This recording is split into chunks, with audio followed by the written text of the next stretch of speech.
Hey babes, and welcome to Gore and Gossip. I'm Jordan. And I'm Nicole, and this is your weekly deep dive into all things terrifying, true crime cases, cold-blooded killers, and the occasional creepy conspiracy. Plus, haunted dolls, cursed mirrors, and that one time your aunt swore her house was built on a portal to the underworld. If it's bloody, bizarre, or just plain bone-chilling, we're talking about it. And yes, we're bringing the gossip too, because what's a murder without a little side-eye? So lock the doors, light a candle, and let's get into it. Guys, we're back. Guys. Happy New Year. I am so happy. I'm going to say something controversial. I'm so happy we're past the holidays. I was under so much stress and anxiety. I'm so happy. Listen, I love the holidays, but they are so stressful for literally, we create that stress. You know what I'm saying? We create that own stress, but they're so stressful. So as much as I love them, literally Dag and I were like, we cannot wait to take down all of our decorations because if you guys don't know, I think I've talked about this before, but I put my decorations up for 2 months at a time. So Halloween gets September to sometimes the end of August, depending upon how feisty I am that year. September to the end, literally the 31st. And then maybe a couple days over if I can't get everything down fast enough.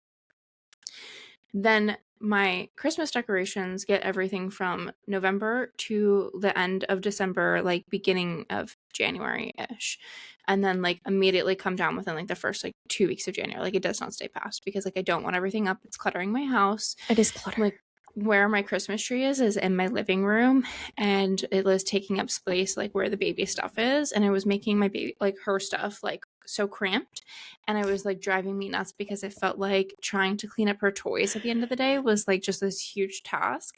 And now that everything's gone, it feels so much relief. There's so much open space, and now I feel I can neatly set everything back up at night.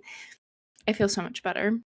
I completely agree, and luckily Danielle felt the same way, and so she took down the tree literally after New Year's.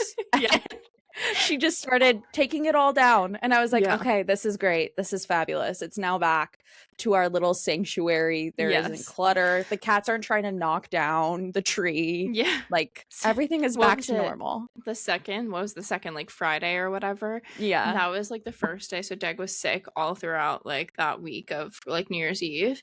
That was the first day that he was fully fine to come downstairs. He had been 48 hours fever free, feeling a lot better, all good. So he came downstairs as soon as we put the baby down for a nap. When I came back downstairs, he was already taking things off the tree.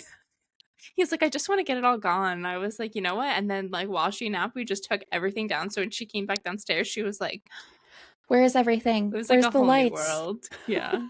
It was a whole new world. Where she was. I don't know about you, but I'm not a big New Year's resolution person. I don't know how you guys feel about that either, but I'm not don't get me wrong, I want to have goals of things. Jordan and I have talked about our goals and hopes for the podcast for the next year, but those are normal things that I think I feel anyway. But I'm not oh my god, it's a new year, new me. I used to do that, and I've grown out of it, obviously, because as an adult you realize I feel it's kind of silly. Of course, I want to start fresh and have a good year and blah blah blah. But I don't know. I'm not resolution kind of thing, you know? Yeah, me neither. I mean, I'm gonna try better to stick to my strict no gluten diet as close as possible. Better. Actually sent me to the hospital, so I have to be super strict on it. And be sending you things. I'm over here sending her because I had a stint where I used to do gluten free, and I'm oh, I used to eat these cereals here, and sending her pictures of a bunch of cereal, literally one that I have downstairs in my pantry right now, and I'm here this is really good. And here I am. I decided before Christmas to eat a little bit of Yule-log, and it just set off this whole situation. So I mean, I like the idea of doing a resolution, but I don't like that there's so much pressure to continue it through the year. I mean, obviously you want to make certain steps to be quote unquote better, but having that pressure of I don't know. It's a new year, It's a too new much me. pressure. Like, our goal this year is to kind of like, I don't know, like eat a little healthier, make healthier choices, but like I'm not gonna like hold myself to like a super high, like, you know, like make myself feel bad about it kind of a thing. Like, I feel like that's where like it takes away from me. Like, one of the things that we just started doing was Dad gets into like these fits where he'll like see like, oh my god, I saw like this like holistic thing. It's when you know who he is. So Shadow, when you see him and you're like, he does, like, he reads these like holistic like There's little no thing. way. I swear to would God. never So read him like that. he turned around and he was like, oh, like I saw this thing about like how pomegranate juice is really good for you, and like reading me all the benefits of it. And then he's like, you can get like cran pomegranate, which is good because then cranberry is supposed to be good for your urinary tract. So then, which like I know ocean spray is not like always the best option because there's a lot of sugar in there, but like it's a start. So we're like, okay, well, let's get like ocean spray. We'll get like the crayon pomegranate. So today we got it over the weekend. And today I was like, okay, like I'm going to actually open it because like we put it in the fridge to make sure it was cold. And I was like, oh, I'm going to try it, like, you know, and see how it is. So I'm like telling him how it is. And I'm like, oh, it's kind of bitter. And he goes over and he like, I'm like, are you going to do it too? And he's like, yeah, yeah. So he gets up and he comes over and he goes to try and he goes, oh, it tastes like apple juice. I hate apple juice. And then he chugged it. I was like, okay. Meanwhile, I'm over here like sipping because I'm like, it's a little bitter. Like, It's I'll just bitter, sip on and he's it. over here thinking it's apple juice. He's like, it tastes like apple juice, and he like he doesn't like apple juice, so he was like, gross. And then he chugged the whole thing. I was like, okay, right on. That's how we're gonna do it, I guess. More power to you, taking it like a shot, I guess. Yeah, I was. It's just funny. Apparently, like a glass of like pomegranate juice a day, it's supposed to like I have like all of these like good benefits. So you want to try it. So I was like, okay, I guess this is going to be something that we're going to try. We'll see how it goes. I may have like, to include that. Yeah. I love pomegranates. But yeah, this is like these little random things that like he'll just like find and start telling me about. And I'm like, okay, I guess we'll just do one of the ones that you find recently. Just send me your crazy holistic things, my skater boy. That's yeah, exactly. He's like this little emo skater boy. If you haven't seen him, it's so funny. Telling you all these things. That's so funny. It's so funny when he finds this stuff. I'm like, okay. Like, alrighty. What side of TikTok are you on, Day? Yeah, I don't know. He doesn't even watch TikToks. He watches Reels. He's still a loser and watches Reels. Sorry if you're somebody who watches. Well, you watch our Reels, so it's okay. Watch Reels. He literally doesn't watch any TikToks. Like, I'll send him like 15 TikToks, and I'll be like, "Hey, did you watch any like that video that I sent you earlier?" And he's like, "No, where'd you send it?" And I'm like, "On TikTok." And he's like, "I don't ever go on TikTok." I'm like, "Sir, I'm sending you like recipe videos. I'm sending you like all of these funny things." And he's like, "No, I just watch Reels." I'm like, loser. So Speaking of loser, I'm just joking. That's a bad segue. I mean, there is a loser in this, so. There is a loser in this, unfortunately. So today we're going to be talking about Garrett Phillips and who killed him. It is about a death of a 12-year-old, so please take care. And I don't go into a lot of details about his death, but I do go into the investigation pretty heavily because it's a crazy and wild case. Okay, so buckle in. Let's go. A 12-year-old boy gets home from school in Potsdam, New York. Minutes later, the whole town is sprinting towards an upstairs apartment because something is terribly wrong. And almost immediately, the investigation chooses a direction, not because the evidence is overflowing, but because the story feels like it makes sense. An African-American soccer coach, a small town, a grieving mother, and another ex with a badge. What happens next turns into a decades-long fight over truth, power, and the difference between suspected and proven. For this, I watched the HBO documentary, Who Killed Garrett Phillips, which I suggest that you watch because it was so intense. Yeah, check it out. They did a really great job of interviewing both Garrett's family. So like his uncle was involved in the interviews and as well as the suspect in this case. The suspect was involved in the interviews? Ooh, Yes. I always like those ones. I do too. And so it showed both sides of the story pretty well. And it's just 2 episodes, but they are a little longer. I want to say the first one is an hour and a half, and the second one is an hour. So 2.5 hours of your time, but I feel like it's very Definitely worth it. have to check that out, yeah. So this case is gruesome. And of course, I want to be as sensitive as possible because this was a 12-year-old boy who had his life taken away from him far too soon. Yes. And he never got to go into high school and graduate and never got to grow up into a man. And what we know about it is nearly not enough. Garrett Phillips was a 12-year-old boy living in Potsdam, New York, which is up towards the upper tip of New York, towards Canada. So it's far away. It's in a rural area. And he loved sports. He loved riding his ripstick. Do you remember those? Like where you had to balance on it? Yes, I remember them. I was not good at them, but I remember them. Me neither. I was not good at them either. Penny boards, none of it. Yeah, no, I'm not a balance girl at all. No. I don't have good balance. He also loved playing with his friends. He lived with his mom, Tandy Cyrus, and his brother, Aaron. Garrett's father, Robert Phillips Jr., died of a brain aneurysm when Garrett was just 2 years old. That's so sad. That's sad. And Potsdam is the kind of place where you recognize cars, where school sports or community events, and where tragedy doesn't stay private for too long. Right. It's just a very small town.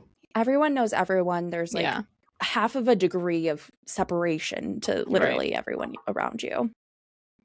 On October 24th, 2011, Garrett Phillips goes through a normal day. School, friends, the ordinary rhythm of being a kid. Reporting from the region lays out a tight window of time that afternoon and early evening when investigators believe the attack occurred. After school, Garrett had ridden his ripstick home, which was just a few blocks away from the middle school, and what happened inside that apartment was violent and sudden. Garrett was found fatally injured, and emergency responders tried to save him, but they couldn't. Almost immediately, Potsdam changed. Parents locked doors, police flooded the streets, and rumors moved faster than facts. And within hours, the attention and the suspects began to narrow. Luckily, one of the neighbors next door to Tandy's and Garrett's apartment arrived home at 4:20, and then they decided to slowly get ready for their evening, cooking dinner and watching TV. But then they heard noises, but they couldn't really see anything. They looked outside, looked in the hallway, couldn't really tell what they were hearing. It was like running and a crash of something, and they thought that they heard a moan for help or either ow or no. But they knew for certain that it was a child's voice, and it was muffled, and they believed they heard help, but they weren't quite sure. So the couple ran to the door of the apartment and knocked, and they heard a slight noise, like kind of like a shuffling to the door, and then they heard the click of the door lock. So they called the Potsdam Police Department at 5:08. So between them plating their food and sitting down at 5, they heard this noise at 5:08. 5:14, the police arrive, but that officer doesn't hear anything. But then all of a sudden he heard some rummaging, like someone was walking around the apartment. And at 5:21, the police called the landlord to open the door because obviously they don't have a key. And the officer, Wentworth, waits at the door. And finally, at 5:24, he knocks and he heard movement again. So someone was clearly in the apartment during all of this. Then at 5:33, the landlord opens the door. At 6:08, Tandy finally calls her ex-boyfriend, John Jones, who was a sheriff deputy at the time, to get to the hospital, and John goes to meet her. All while that was happening between 5:33 and 6:08, the officers saw Garrett on the floor and he was not responsive. So they tried to give him CPR. They called EMS and the ambulance brought him to that hospital. But I have a little suspicion about Tandy calling John Jones, and we'll get into that a little bit. Garrett was pronounced dead at 7:18. The cause of death was strangulation and suffocation. New York State Police were called, and upon investigating, they noticed that the blinds on the apartment window are bent outward. So the police theorized that someone had lodged themselves out that second-story window and exited. And there was even a crack on the ledge below the window that looked like someone hit it and cracked it. Mm-hmm. This now all points to a crime scene, and the area around, under the window and near the apartment was taped off, and all were in shock and didn't know how to take it. On Tuesday, October 25th, the school calls the police because they were notified about Garrett's death, and they want them to keep a close eye on the children at the school because they didn't know who did this. I mean, you hear a student is dead and found in his apartment. Like, that is terrifying. You don't know the immediate what is reaction going on. is to like make sure all of the kids are safe. Exactly. Investigators quickly focused on Oral Nick Hillary. I'm just going to call him Nick because that's how they refer to him in the documentary. Okay. He is a Jamaican-born soccer coach who had previously dated Tandy, Garrett's mom. And Nick was not a stranger. He coached soccer at the local college, Clarkson University.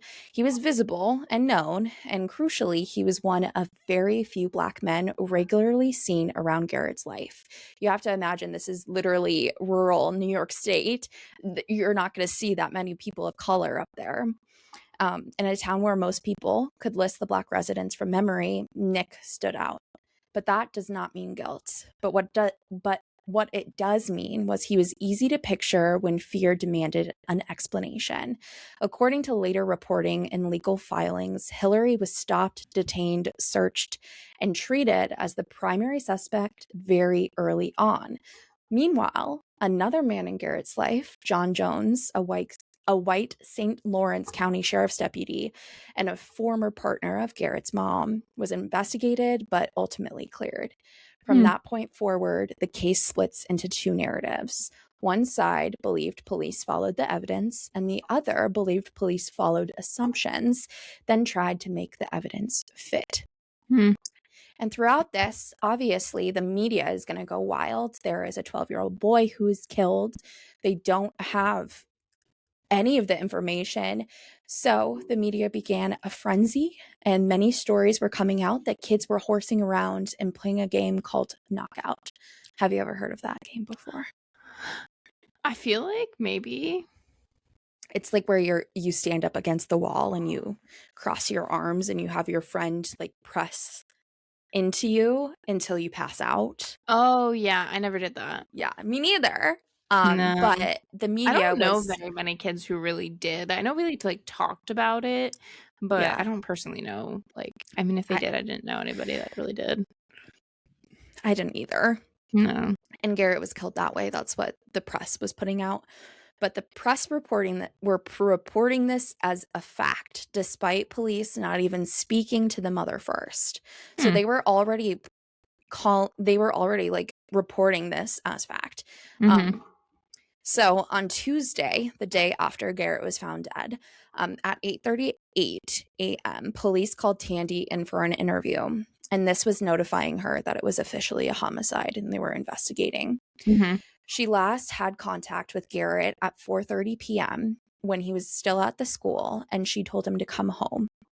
While she was being interviewed, she was very cozy with her ex, John Jones. He was with her, holding her hand throughout the full interview. And you actually see that in the HBO Max documentary. He was a part of the police department, right? Yes, he was. Okay. Just keep that in mind. So he was there on the morning that Tandy was notified. Police spoke with Nick after some suspicion arises after, conveniently, John Jones mentions it had to be Nick. So John believed it was Nick, and I'll kind of dive a little bit deeper into that, but I kind of want to dive into Nick and how he and Tandy even met. So because he was a soccer coach for Clarkson University, he was also known in the area for being a great soccer player himself in the early 2000s. So he was pretty known. But Nick and Tandy met in 2010. That he would hang out at a local bar, and she was a bartender. And she also played soccer and kind of understood the rules of the game and like took interest in his job. And so Tandy and Nick had mixed opinions in such a small town. He had 3 kids of his own and a house that was big enough for everyone to live together. So they moved in together.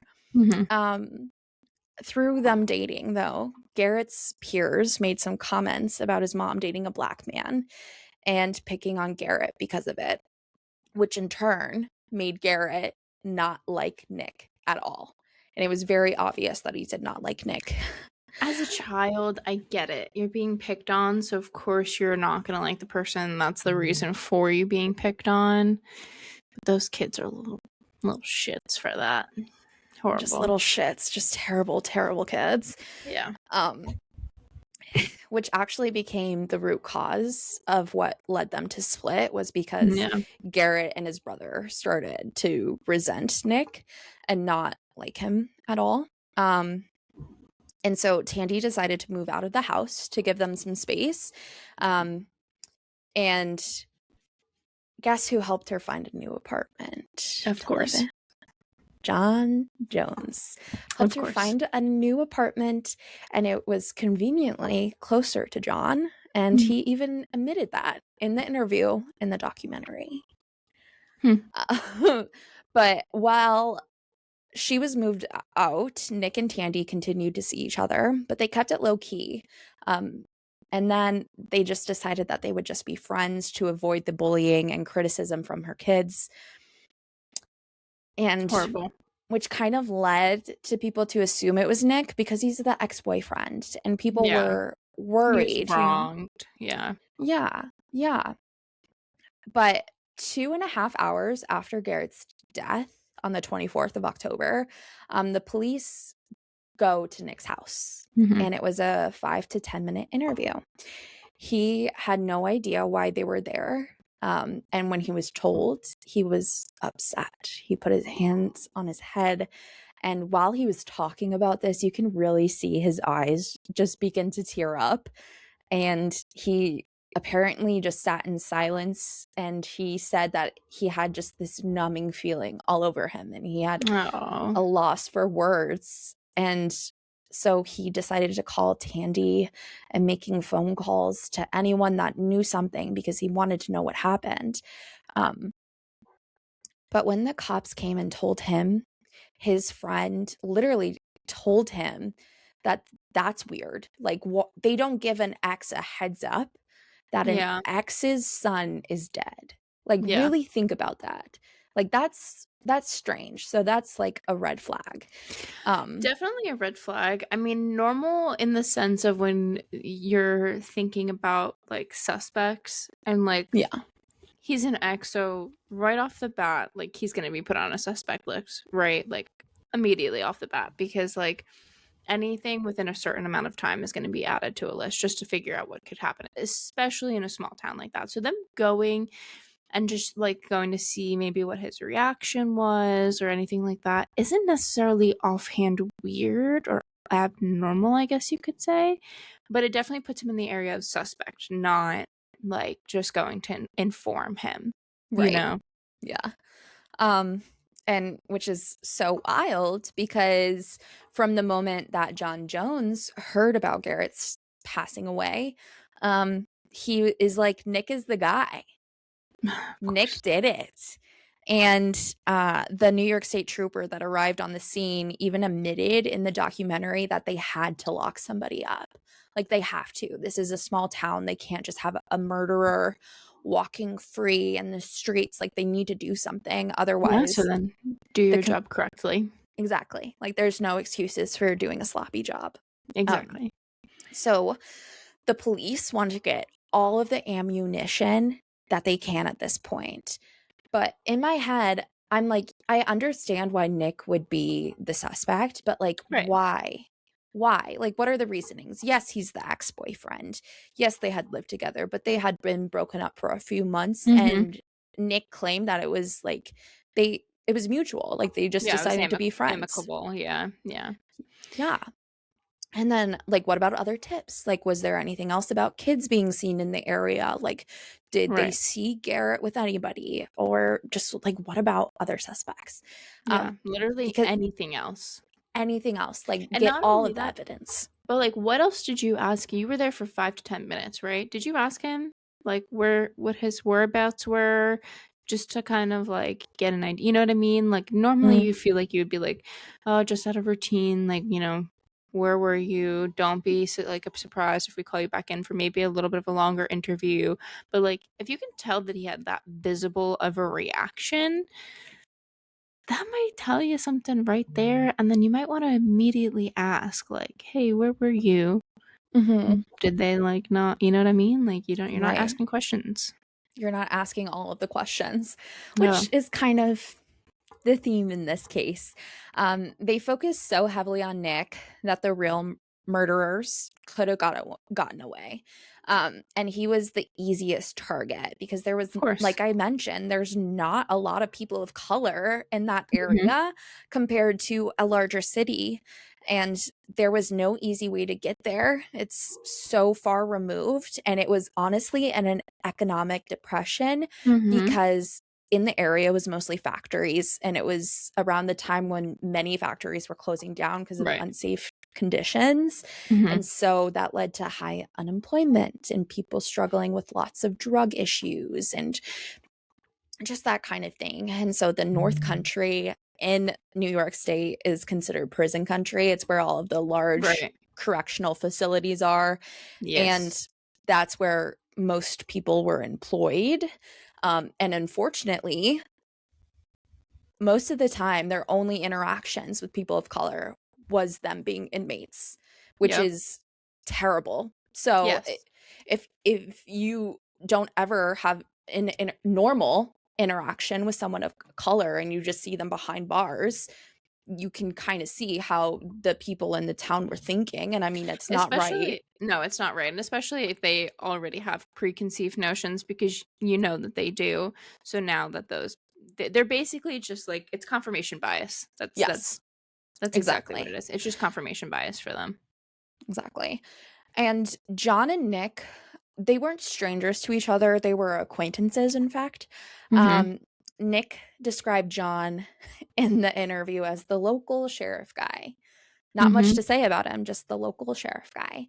Um, Tandy and Nick were living together when Nick came around. Um, and something really fishy about John was how he described Tandy in the documentary. He said, "I enjoyed that aspect of having a woman who was good looking." That's all he said. That's it. He's like, "I enjoyed having a woman who was good looking and caught attention from guys, and I had so much fun with her, and I really enjoyed that aspect of the relationship." Okay. And I was like, mm, So they dated before Nick and Tandy, yes. right? And then they were okay. Well, that leads me to something, but I'm not going to say it yet, so we'll get there. I'm Yeah, sure. we'll get there. We'll get there. I'm Um, sure. when John and Tandy were having issues in their relationship, Nick's name was brought up a few times where people were like, "Hey, I saw Tandy with Nick. Are you guys okay? Like, what's happening?" And conveniently, Tandy and Nick were spotted together at 1 a.m. and Nick and John saw them. So John decides to confront Nick at Nick's house and asked if he and Tandy were in a relationship. And Nick said that they weren't seeing each other. They were just friends. They're not seeing each other on that level of a relationship. Right. Um, but Nick felt off about this interaction and he said, if this were any other circumstance, would he have kicked my door in and called me names if I said we did have a relationship? Would he call me some slur names and break into my house and beat me Hmm. up? Right. Um, and after John spoke to Nick, he had decided that he and Tandy had to end things officially. And during this time, Nick was still living with his kid's mom and the kids, and she found out Nick and Tandy were seeing each other through John. Because so this is just messy. it's messy. Because Messy. John called the mother of Nick's kids and told her that Tandy and Nick were seeing each other.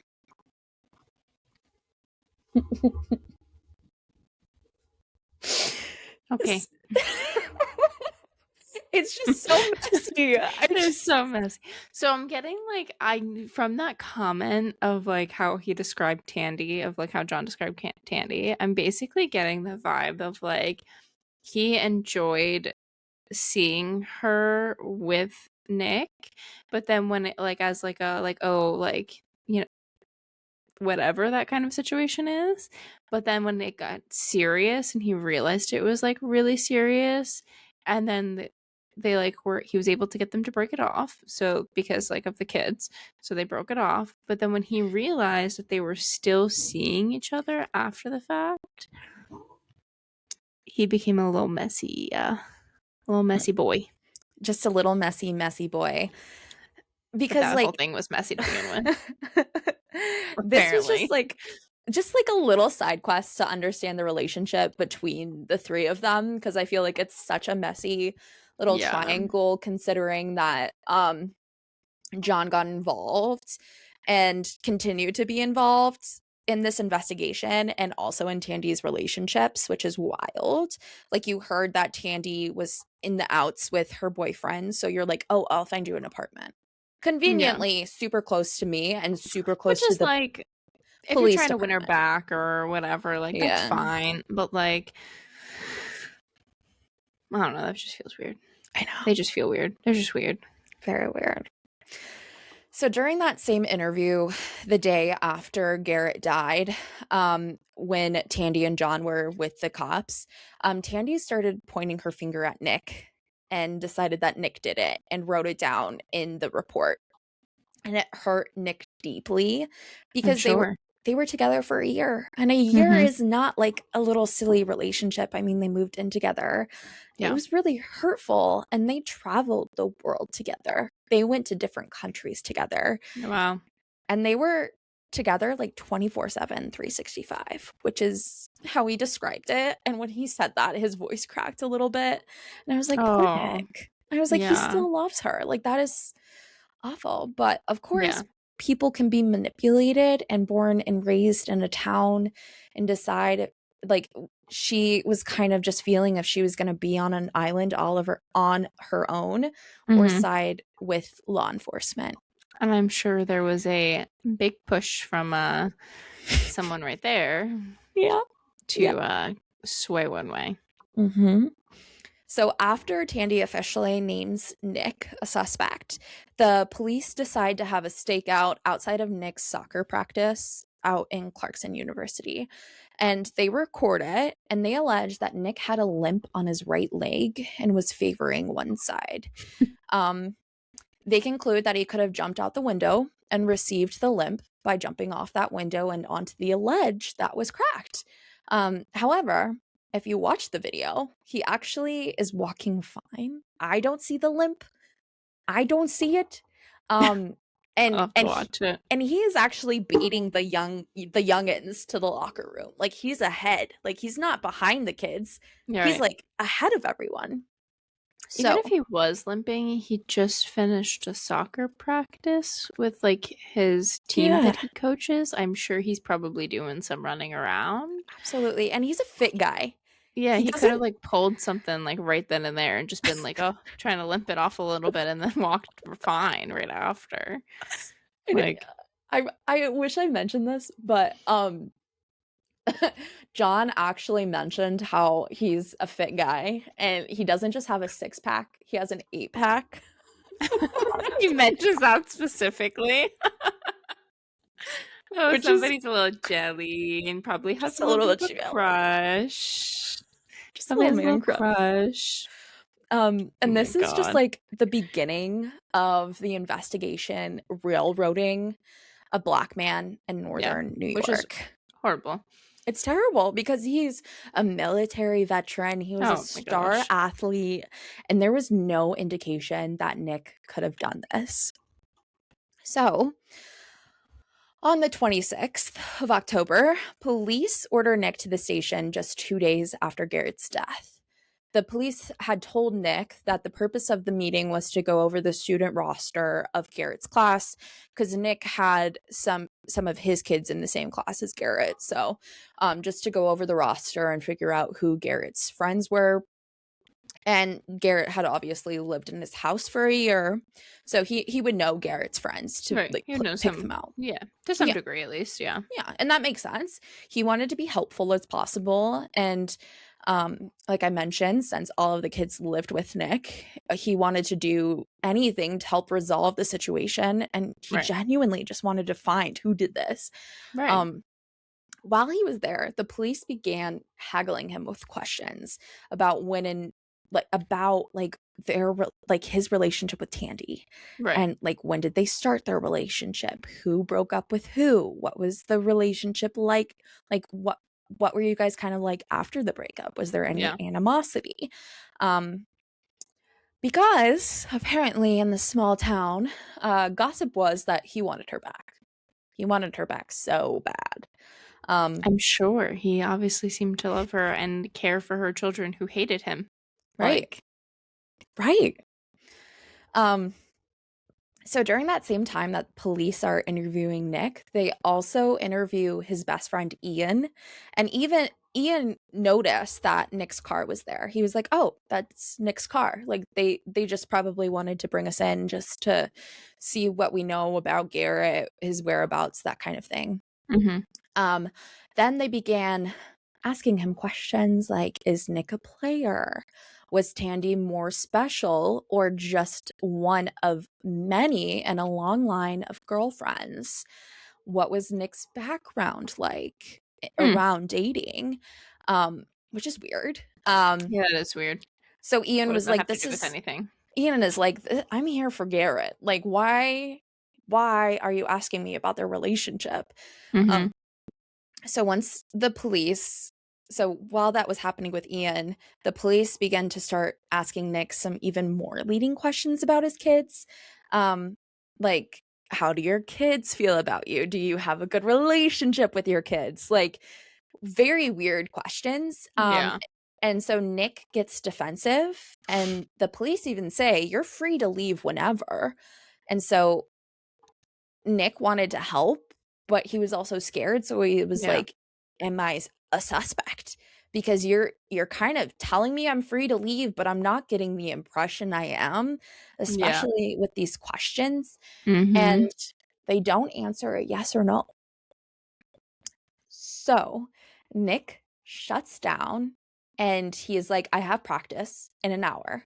You have kept me here for 2 hours. You said it was literally going to be very quick. We were going to go over this roster of kids. Right. Show me the class roster. Mm-hmm. Like, why are you asking me about the times of day of practice and where he was, like, during the time that Garrett was in trouble, when they could have asked him that during the initial conversation that night? Right. Also, even if you are asking him this now, you could Mhm. have blatantly told him, like, hey, like, we have questions. Like, all you didn't have to bring him in on a false pretense of going over a roster. You could have just said, hey, like, we're going over everything. We have to talk to people. Can you come in? Like, do you have some time to come in and talk to us? And then, like, you can still ask all those questions. Like, and if he says, like, am I a suspect? Again, like, you don't necessarily have to answer. Like, they don't have to answer. You know You what I don't mean? have to Like, just answer that, they just obviously. have to, like, tell you, like, oh, we're just, we gotta talk to everybody Yeah, we that gotta like clear was the around him at some point. Like, yeah, we gotta okay, clear the whole air. yeah, like, just talk. So then Nick asks for the list of students again. Then the police decide to read him his Miranda rights. During this Oh. time, During this time, Nick still has his cell phone. So he begins to call his lawyer friend, Mm-hmm. who is living in New York City. And then he says, I'm invoking my Sixth Amendment right. Like, I'm not Mm-hmm. talking to you. Um, this is so while this is happening to Nick, they grill Ian, and Ian says that he saw Nick at 5:21. But remember, police said that they heard footsteps at 5:24.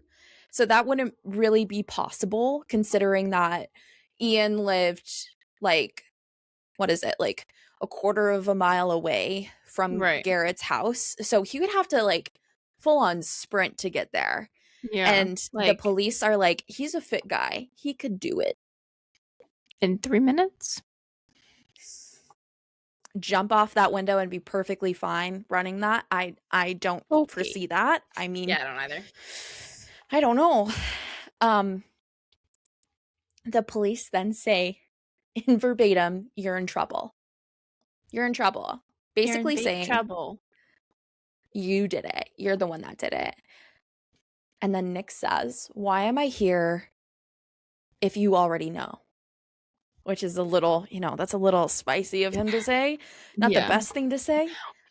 But he's also a black man getting railroaded right now. Yeah. So And mind you, there's 2 officers in the room with him.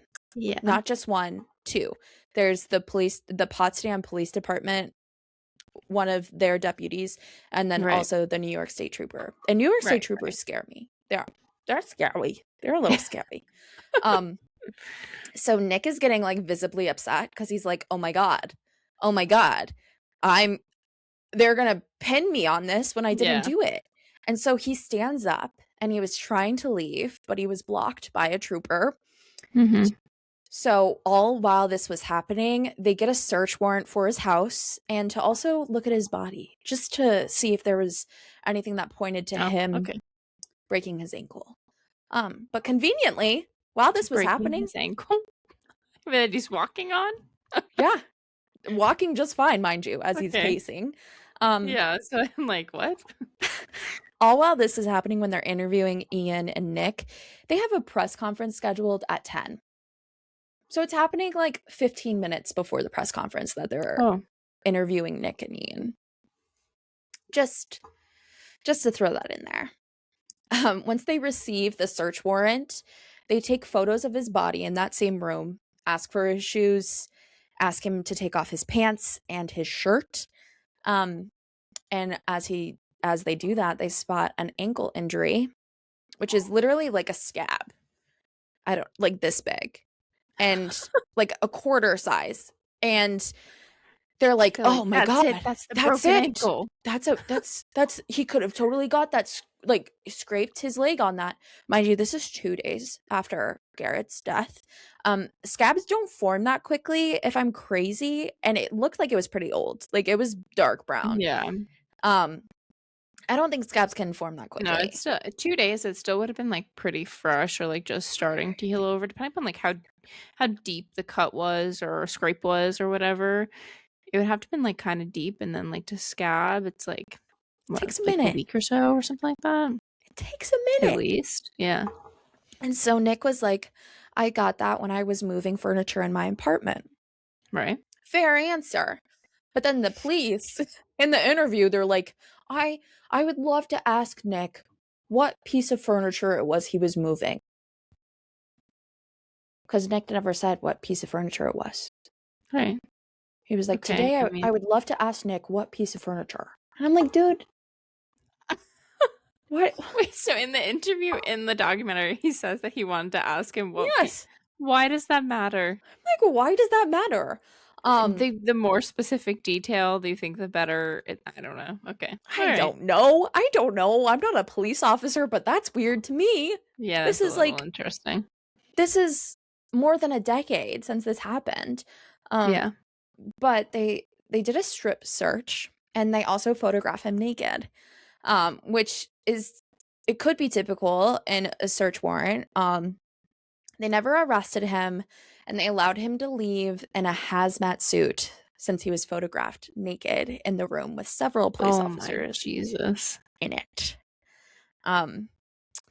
There seemed to be a rush to put Nick on trial, but if he didn't do it, or where did the real killer go while they were focusing on Nick? That's where my head goes. Right. Yeah. I'm like, if he didn't do it, where is that one person? Yeah. When Nick left that station, Clarkson University fired him immediately. Of course they did. Yeah. Yeah. And he lost everything. Mm-hmm. Mind you, there was no match to DNA or fingerprints. This was gonna be my next question. Was like, what about at all. we're in the 2010s, people. Like, where's the like DNA evidence? No DNA evidence, and there was no match to detain him. So that's why they weren't able to detain him, because there was no Yeah. real physical evidence. This Yeah, is there's all nothing to. circumstantial. Yeah, exactly. There was nothing to hold him. Mm-mm, It's like to it. There was nothing to like frame him with. not at all. A few months later, in January 2012, Nick files claims that he was illegally detained and was defamed against. Like, he felt like there were defamatory remarks sent on him because they Good for alleged that him. he was the suspect, Mhm. against the village of Potsdam, because he was like, I'm being discriminated against. You're pointing the finger at literally one of a few people of color in the village. Mhm. And so this civil case was like the start of processing for Nick, of being like, okay, we get through this. I can get some justice this way for me. Mhm. But unfortunately, the community is riled up now. They all want justice for Garrett. Of course, we all want justice for Garrett. But what's crazy is they made those like cute little yard signs that said justice for Garrett, give us any Right. information, give us a ring, give us a call. And those signs were made along roadways and sidewalks. And the family was able to fundraise $40,000 for justice for Garrett, which is incredible. That's Mhm. awesome. But what's wild is these posters and yard signs started to pop up everywhere, not just in Potsdam and not just in the St. Lawrence County area. They even ended up in Buffalo, New York, which is more than 4 hours away from Potsdam, Oh wow. which is convenient because that's where Ian, Nick's friend, went to coach soccer at the university at Buffalo. Huh. And then when Ian decided to move back home to Owego, there were posters there too. Huh. Yeah, just a little suspect. Um, the New York Interesting. State Police, after a while, they decide to order a second test of the DNA. Still no match. Shocker, shocker. But with this case being so big in media and in newspapers and news stories on TV, there was conveniently a district attorney election the same year, which in part, the race between Mary Rain and the current DA at the time, Nicole Duvet, begins. And Mary Rain swears to solve Garrett's case and to put Nick behind bars. She had Tandy standing next to her during press conferences in the background. So Garrett's death is now politicized. At least that's what it looks like to me. Yeah, no, yeah, that's exactly what it would be looking like. Because if you're using a case like that for an election or re-election, now you're politicizing it. So absolutely, you don't actually care. You just want to get the votes, yeah, baby. yeah. Mary Rain wins the race for DA, and the case then begins to be reviewed by the Committee of District Attorneys within the state. And the only consistent thing that they can point to that to get a trial is a video of Garrett on his ripstick with a car that looks like Nick's in the background at the high school. Okay. And this is one of the very few things in this case that is firmly established, and it's from this surveillance footage. Okay. So on October 24th, you see Garrett at the middle school earlier that afternoon. He's seen leaving the school alive, ripping his stick, going through the high school parking lot. And this footage becomes critical because it anchors the timeline of when Garrett got home, because it's only about a 5-minute walk or ride to his house. And it also confirms when Garrett was last seen publicly before his death. And there's no mystery about whether he made it home from school. He did. And then everything collapses into a much narrower window. In that video, you can see a Honda CRV that is like blue. Okay. And it becomes a major pillar of the prosecution's theory. And later, a source of deep disagreement. The surveillance footage shows this vehicle come into the parking lot, and then you see Garrett ride by, and a few minutes later you see the car exit the parking lot. The thing is, the video does not show Nick in the driver's seat. You can't see it. You just see like part of the car. So you just see it entering the parking lot and exiting it. Mm-hmm. And it does not show a crime taking place. Mm-hmm. It just shows the vehicle passing through the area, and something that in a small town can feel damning even when it's not definitive. You can't see the license plate on it. Mm-hmm. So investigators interpreted this footage as corroborating their belief that Nick was nearby during the critical window when he was alive in the apartment. Okay. The defense and later the documentary emphasizes the limits of that interpretation, that presence in a neighborhood is not proof of entry, violence, or guilt. Mm-hmm. In a rural town with few apartment buildings, any car stands out. And in a town with a few Black men, any association begins to be magnified. Right. So, conveniently, 2 years later, on May 12th, 2014, the DA, Mary Rain, presented evidence to a grand jury for indictment against Nick for murder in the second degree. It is the highest charge for the crime, carrying a sentence of 25 to life.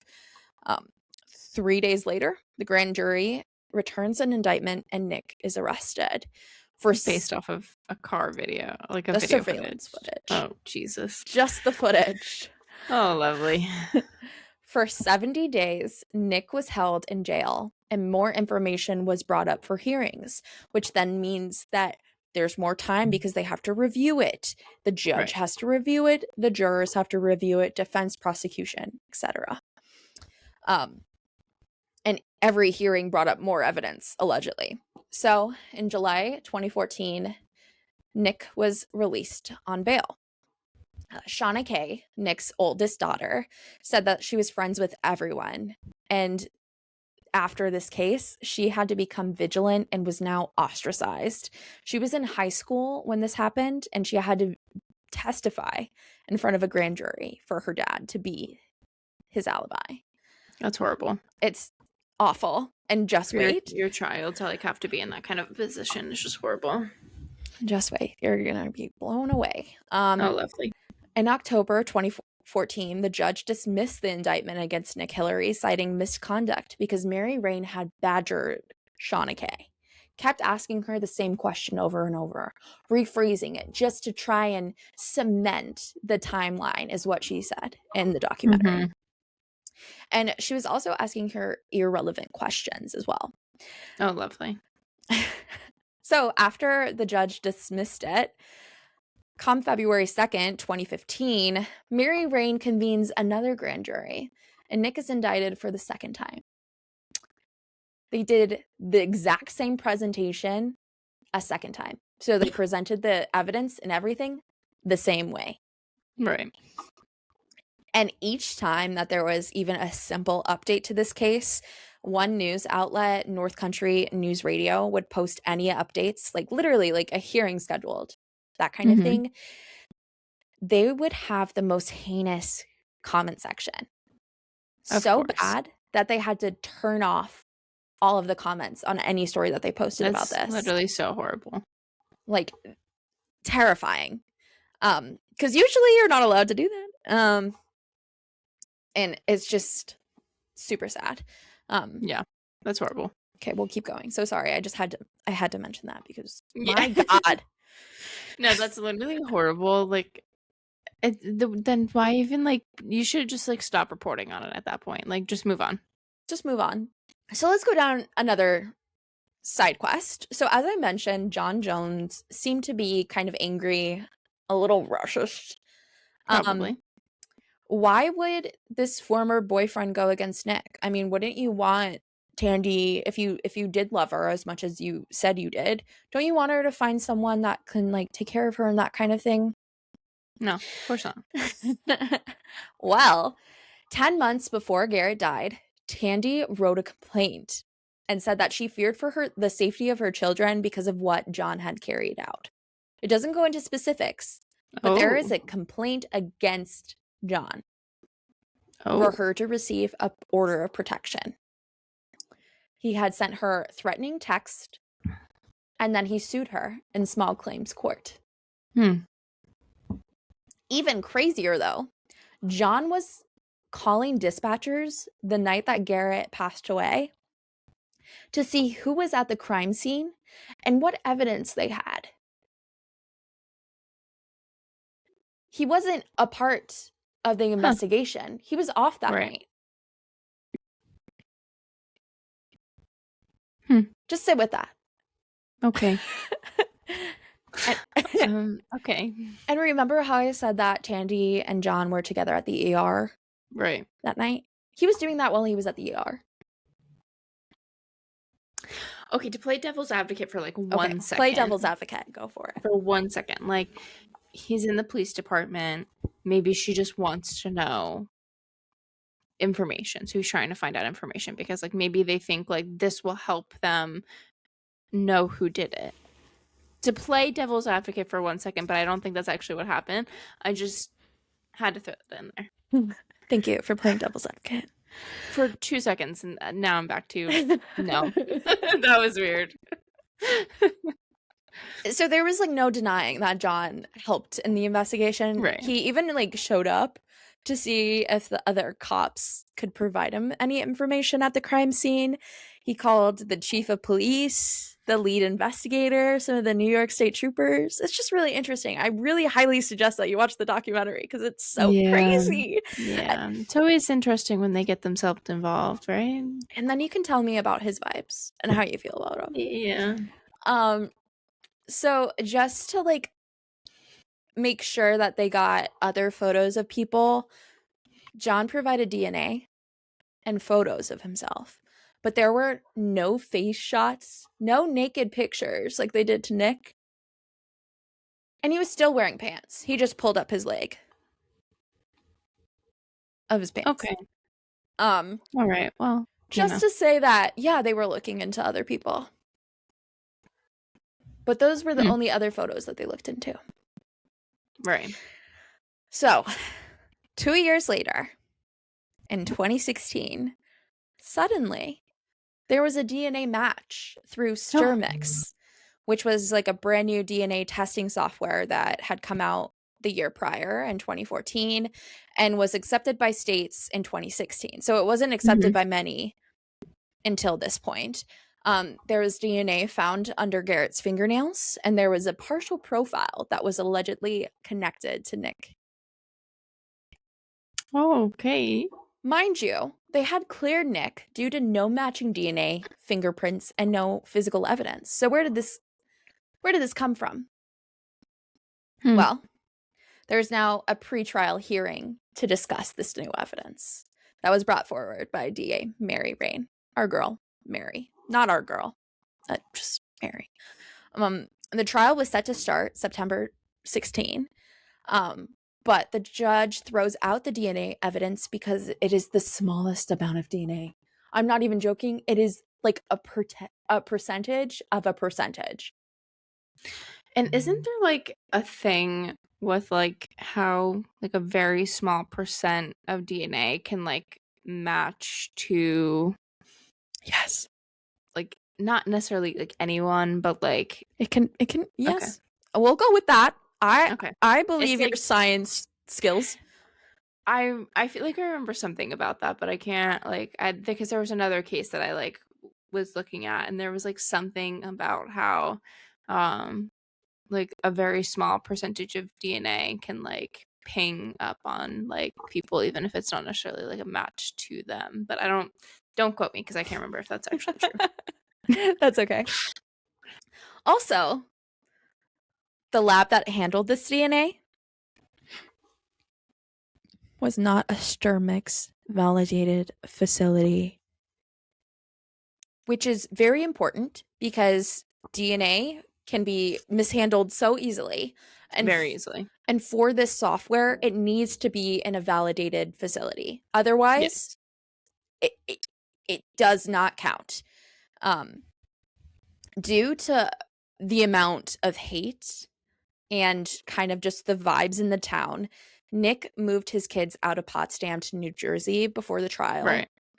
Just to not put the stress on his kids. I mean, these are That's fair. babies. He has Yeah. babies, like They have nothing to do with 8-year-olds, it. 6-year-olds. Like, Yeah. it's just so sad.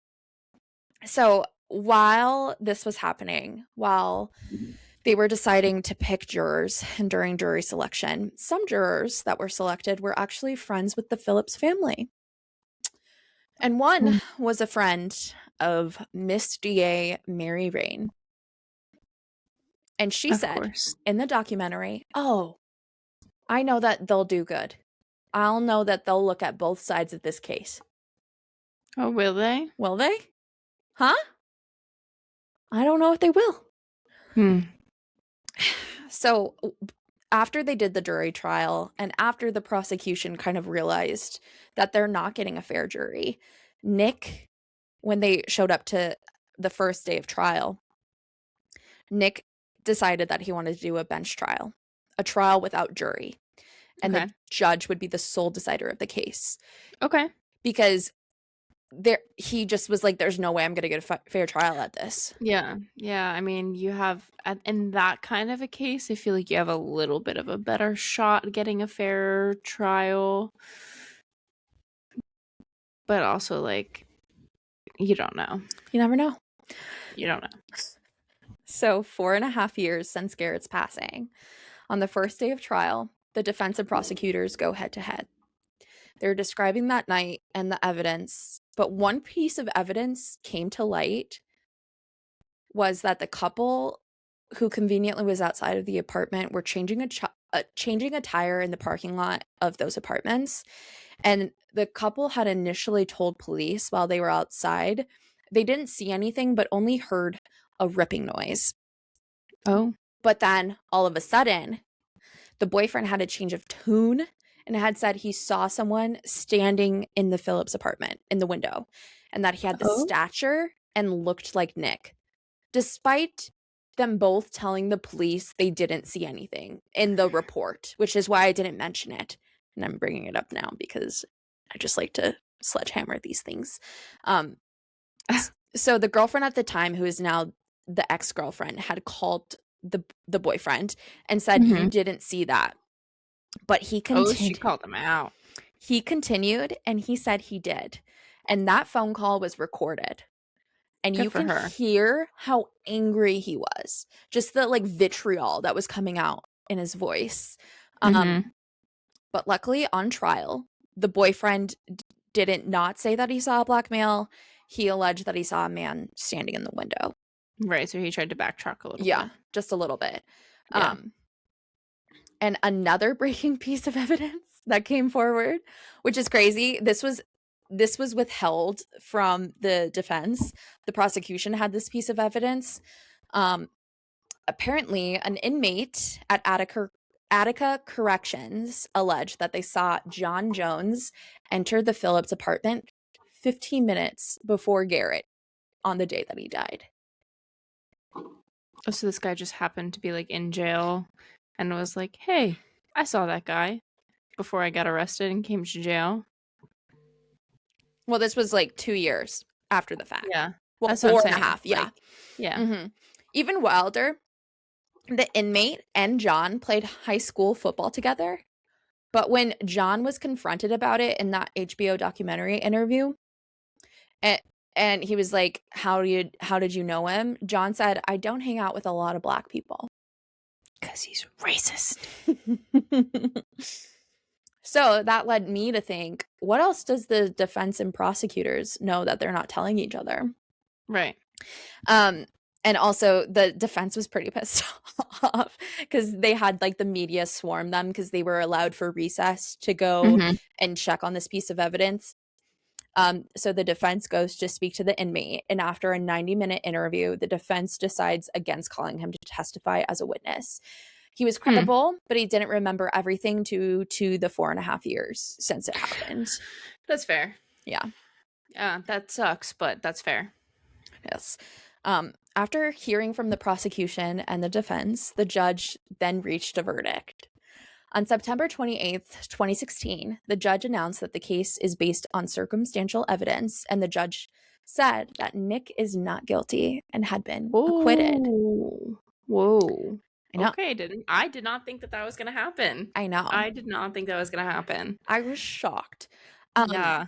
However, that acquittal did not mean someone else was found guilty. It meant the prosecution failed to prove its case beyond a reasonable doubt. Right. And Garrett's killer remained unidentified and continues to be unidentified. I don't think it's unidentified, but okay. I know. Afterward, Hillary filed civil claims alleging false arrest and unequal treatment again, arguing that he was aggressively pursued while others were protected by their position and familiarity within law enforcement. However, the case was struck down due to no merit in findings of discrimination. Okay. Well. Okay. I know. Okay. I know. And it was struck down in 2023. Alrighty. So I'm like, what the heck? But it was also in the same, it wasn't the same judge, but it was in St. Lawrence County. Yeah. Unfortunately. Yeah, so. Yeah, I know. Nothing changes in those kind of areas. Not at all. Regardless of where you stand, one fact remains. No one has been held accountable for Garrett Phillips' death. True crime often asks us to choose sides. This case asks us to choose standards. Do we want investigations driven by pressure or by proof? By familiarity or by fairness? Garrett Phillips deserved a future. His family deserved answers, and this community deserved an investigation that could withstand time, scrutiny, and doubt. Until that happens, the most honest thing we can say is this: the case is not closed, and the story is not over.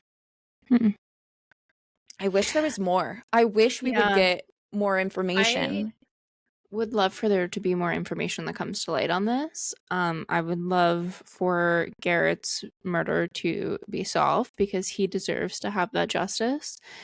And I truly believe that his mom needs to do the right thing here because personally, I don't believe that it was Nick. Now, if it was, that's a little, I just don't understand the motive, and there has to be something a little bit more there that, like, I'm not understanding. Like, he's a black man in a small town, small area who has been dealing with, like, definitely racist shit and slurs and all that stuff.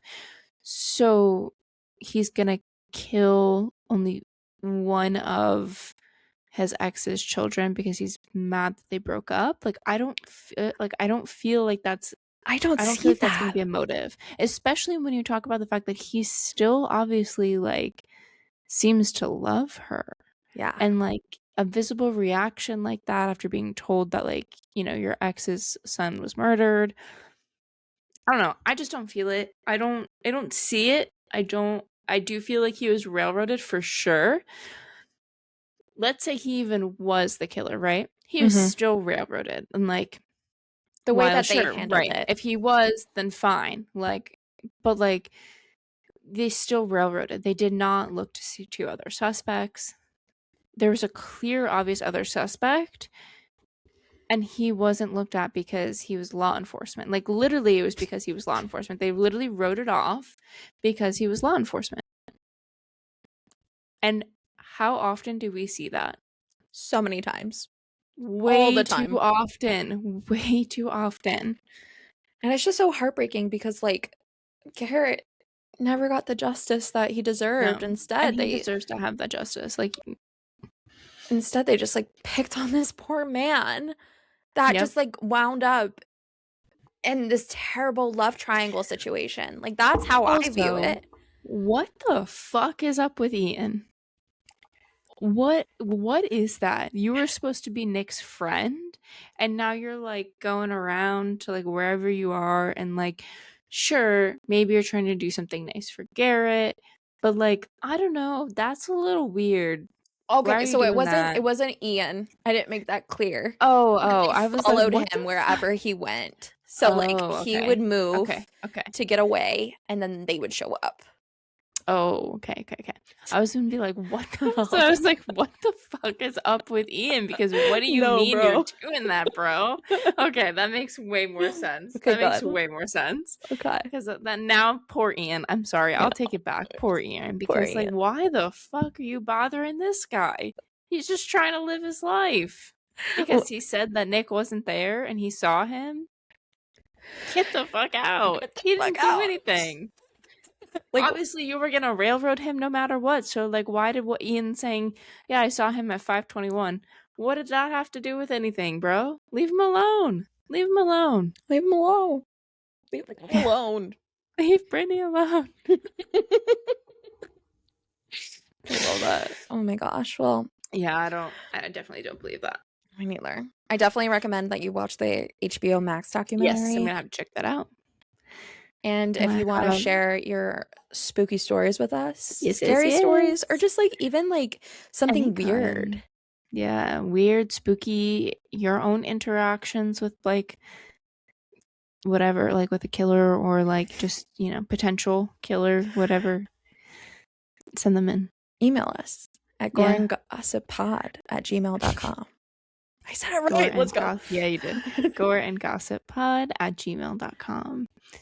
And next week, I don't know what I'm going to do yet. I have 2 options in mind. So excited. So we'll see. I don't know which one I'm going to go with. Oh my gosh, I'm so excited. I love that you went into this blind. Thank you. Yeah, I did. So if you guys didn't know, that was like legit. I did not know anything about this case. The only thing that she pre-warned me was that it was about a 12-year-old, and I was like, oh. I know. But listen, he deserves to have justice. So hopefully something will come out of sharing his story. I hope so. Whether it's crime, conspiracy, or just straight up spooky, we're going to keep talking about it. Like, follow, comment, and stay tuned for new episodes each week because it will just keep getting dark and spooky from here. So stay nosy and stay spooky, and we'll see you next time. Bye. Bye, guys. Thank you.